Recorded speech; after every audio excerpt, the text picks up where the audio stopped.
souvent en restaurant, on fait les parures, c'est-à-dire qu'on va parer les crevettes, les poissons, du calamar, des choses comme ça, et on a toujours ces petites parures quand on va ébarber, préparer bien propre. D'habitude, ça part dans une sauce, ça part à la commune, ça peut. Nous, on va en faire un craquant. Ici, j'ai mes parures de crevettes, vous allez voir, c'est très simple à faire. On va mixer et sécher gentiment dans une étuve. Je vais le mettre dans un robot coupe. Comme c'est de la cuisine et comme par magie, on va mettre du sel et du poivre. Alors évidemment, dans mes parures, poivre, un petit peu de sel. Comme mes crevettes sont humides et que je vais mixer, je peux mettre du gros sel parce qu'en fait, je vais faire une pâte assez lisse. C'est plus économique que d'utiliser du sel fin.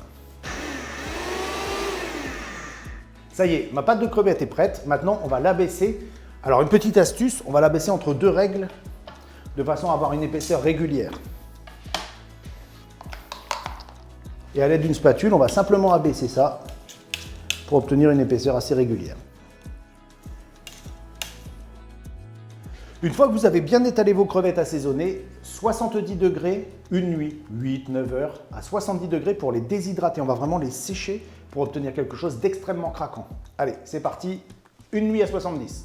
Ça a été déshydraté à 70 degrés. Alors ça bouge légèrement, si vous le voulez parfaitement plat, une deuxième plaque au-dessus et ça ne bougera pas. Moi j'aime bien quand il y a du relief, quand c'est un peu irrégulier, c'est comme ça qu'on fait la cuisine pour moi. C'est très craquant. C'est un vrai goût de crevette, une jolie couleur, c'est brillant et surtout, c'est économique.